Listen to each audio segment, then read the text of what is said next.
Question number 7 देखिए आप, find the value of a b c and d from the equation. Question number 7 करते हैं हम। दो मैट्रिक्स, अगेन दो मैट्रिक्स गिवन है और इक्वल में दे रखे हैं, और आपको पता है कि अगर दो मैट्रिक्स अगर इक्वल हो तो करस्पॉन्डिंग एलिमेंट्स क्या होते हैं, इक्वल। करते हैं सॉल्व इसको। a minus b, 2a minus b, 2a plus c, 3c plus d is equal to दिया -1 0 5 13। करते हैं इक्वेरिंग। तो आप इक्वेट करिए करस्पॉन्डिंग एलिमेंट को। तो a माइनस बी कितना आएगा, -1, 2a माइनस बी क्या आएगा, 0, 2a प्लस सी कितना आएगा, 5, और 3c प्लस डी कितना आएगा, 13। 4 इक्वेशन हमारे पास हैं। इनको सॉल्व करके हम क्या करेंगे, जो वैल्यू अपने को निकालना है ABCD की, वो हम फाइंड आउट करेंगे। आप ये देखो, फ्रॉम इक्वेशन सेकेंड, यहां से क्या होगा, 2a minus B equal to 0 दिया है, तो b कितना हो जाएगा, 2a। b कितना आ गया, 2a। अब इसको आप चाहे तो फिफ्थ इक्वेशन ले सकते हैं।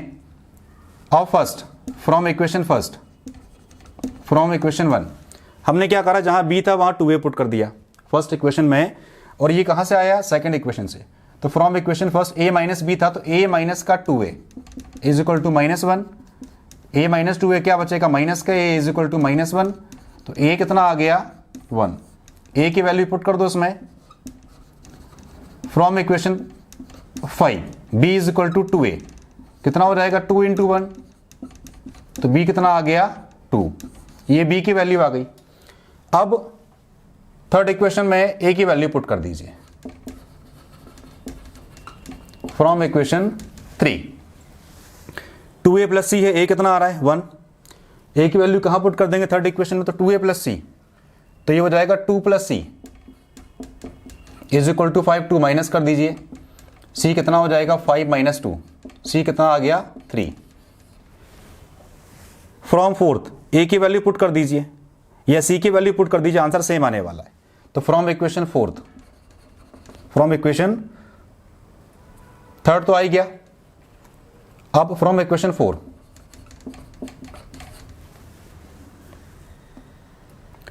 3c प्लस डी, c कितना आ रहा है इसमें, 3, तो c की वैल्यू पुट कर दीजिए।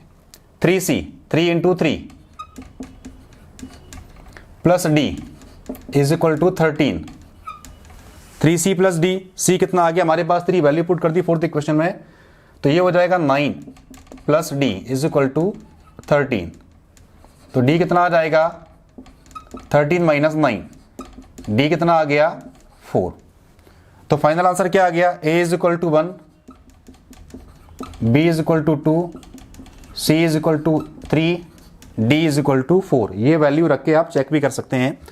a माइनस बी, 1 - 2 -1 सही है। 2a माइनस बी, a को रखा 1 तो 2 - 2 0 सही आ रहा है। 2a प्लस सी, a को रखा 1 तो 2 प्लस c कितना आ रहा है, 3, 2 + 3 5, ये भी सही है। 3c प्लस डी, c कितना आ रहा है, 3, तो 3 × 3 9, और d कितना आ रहा है, 4, 9 + 4 13। सारी वैल्यू को रख के आप आंसर चेक भी कर सकते हैं। ये हुए ABCD की वैल्यू। क्वेश्चन नंबर 8 देखिए आप, एक मैट्रिक्स अपने को दिया है, a is equal to a of ij m × n is a square matrix if m less than n। m क्या है इसमें, नंबर ऑफ रो, n क्या होता है, नंबर ऑफ कॉलम, क्योंकि number of row into number of column क्या होता है, ऑर्डर ऑफ मैट्रिक्स। तो इस मैट्रिक्स का ऑर्डर क्या दिया, m × n। ये स्क्वायर मैट्रिक्स कब कहलाएगा, जब उसमें नंबर ऑफ रो क्या होते हैं, नंबर ऑफ कॉलम के इक्वल। मतलब क्वेश्चन नंबर 8 अगर हम देखें तो a अपने को दिया है a of ij m × n is a square matrix, square matrix if and only if m is equal to क्या होगा, n। मतलब number of row is equal to क्या होते हैं, नंबर ऑफ कॉलम। तो m is equal to n आना चाहिए। कोई भी मैट्रिक्स अगर स्क्वायर है, mn कुछ भी हो सकते हैं लेकिन इक्वल रहेंगे, तो इसका आंसर क्या हो जाएगा, c। ये हुआ 8 का आंसर। क्वेश्चन नंबर 9 में देखिए आप, which of the given value of x and y make the following pair of matrices equal. जो आंसर अपने पास है उनमें से कौन सा पेयर होगा जो गिवन मैट्रिक्स को सेटिस्फाई करेगा अगर वो इक्वल हैं तो क्वेश्चन नंबर 9 देखिए, इसको सॉल्व करते हैं। ये अपने को दिया है 3x plus 7, 3x plus 7, y plus 1, 5, 2 minus का 3x, और ये अपने को दिया है 0, 8, y माइनस 2, 4। इसको हम आगे सॉल्व करते हैं। देखिएगा 3x प्लस 7 को अगर हम करस्पॉन्डिंग एलिमेंट से कंपेयर करें तो 3x plus 7 is equal to 0, यहां से x क्या आ रहा है माइनस का 7/3, y प्लस 1 कितना दिया 8, तो ये कितना रहेगा 8 माइनस 1, तो y आ गया 7, x माइनस 7/3 और y 7। ऐसा कोई भी आंसर नहीं दिया, x माइनस 7/3 और y 7, ऐसा कोई भी आंसर नहीं दिया है। तो वैसे भी इसका आंसर क्या हो जाएगा b। लेकिन आगे और भी चेक करिए, 2 माइनस 3x इज इक्वल टू 4, 2 माइनस 3x इज इक्वल टू 4, तो यहां से 3x क्या हो जाएगा 2 माइनस 4, कितना आएगा माइनस का 2, तो x क्या हो जाएगा माइनस का 2/3। आप ये देखो x की दो वैल्यू आ रही है हमारे पास, आंसर तो वैसे भी b हो गया। अगर हम करस्पॉन्डिंग एलिमेंट को कंपेयर करें तो हमारे पास दो डिफरेंट वैल्यू आ रही हैं, तो इसका मतलब क्या हुआ कि अगर x की दो डिफरेंट वैल्यू है, मतलब जो मैट्रिक्स अपने को दे रखे हैं वो इक्वल नहीं होंगे। On comparing the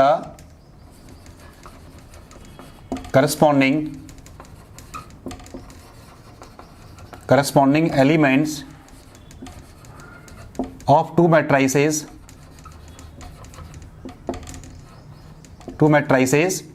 we get two different value of x,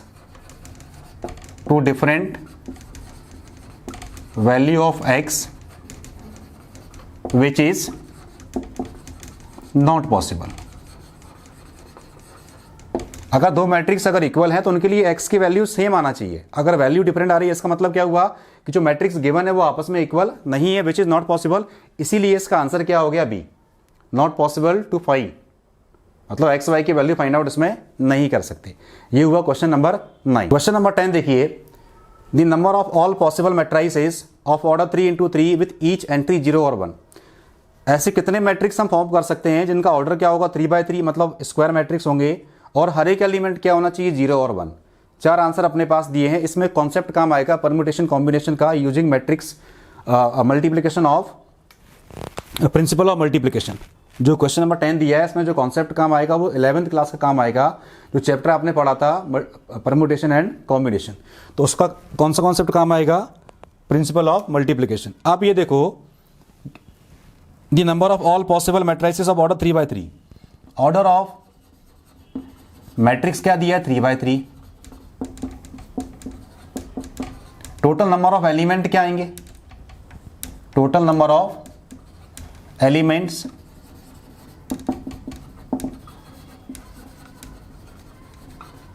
in given matrix क्या आ जाएंगे 9 कहां से आएगा 3 × 3।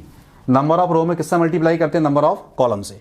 अब आप ये देखो जो 9 एलिमेंट आएंगे मैट्रिक्स में वो या तो 0 होंगे या 1 होंगे, मतलब इन 9 एलिमेंट को हम दो पॉसिबल तरीके से फिल कर सकते हैं। अब बात समझिएगा, जो मैट्रिक्स हमारे पास आएगा 3x3 का स्क्वायर मैट्रिक्स, उसमें 9 एलिमेंट होंगे और ये 9 एलिमेंट कैन बी आइदर 0 और 1, और these 9 elements can be filled in 2 possible ways. आप लिख सकते हैं इसमें कि these 9 element can be either 0 और 1। तो these 9 elements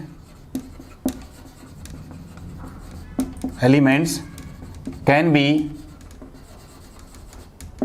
filled by 2 possible ways।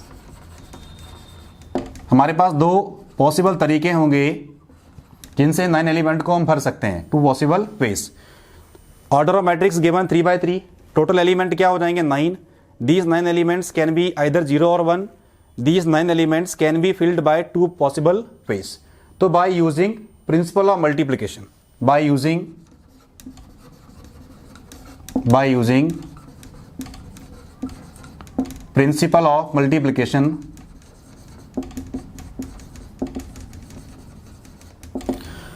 Possible matrices, जो ऑल पॉसिबल मैट्राइसिस होंगे ऑफ ऑर्डर 3/3 वो अपने को निकालना, वो कैसे निकालेंगे? By using principle of multiplication, possible matrices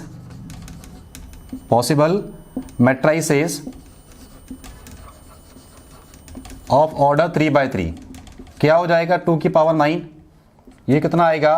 512। इसको अगर आप सिंप्लीफाई करेंगे, 2 को 9 टाइम्स मल्टीप्लाई करेंगे तो जो आंसर आएगा वो आएगा 512। ये है क्वेश्चन नंबर 10 का आंसर। मैं फिर से रिपीट कर रहा हूँ, ऑर्डर दिया 3/3, एलिमेंट्स कितने आएगा? 9 एलिमेंट्स कैन बी आइदर 0 और 1, क्योंकि हमारे पास 2 ही एंट्री है, 0 और 1। तो जो 9 एलिमेंट हमारे पास रहेंगे वो 2 डिफरेंट तरीके से भर सकते हैं। तो प्रिंसिपल ऑफ मल्टीप्लिकेशन क्या कहता है कि पॉसिबल मैट्राइसिस ऑफ ऑर्डर 3/3 कैसे निकालते हैं? 2⁻9। 2 क्या है इसमें? पॉसिबल वेज जिन तरीके से हम भरेंगे, और 9 क्या है इसमें? Total number of element in the given matrix. 2⁻9 ये कॉन्सेप्ट 11th क्लास का है, परम्यूटेशन कॉम्बिनेशन वाला। 2⁻9 सिंप्लीफाई करेंगे, क्या आएगा? 512। ये आंसर अपना डी दिया था। ये हुआ क्वेश्चन नंबर 10 का आंसर। बच्चों, आपको अगर ये वीडियो पसंद आया हो तो प्लीज़ इस वीडियो को लाइक कीजिए, चैनल को सब्सक्राइब कीजिए और इस वीडियो को शेयर करना मत भूलिएगा। मिलते हैं अगले वीडियो में नए टॉपिक के साथ। Thank you.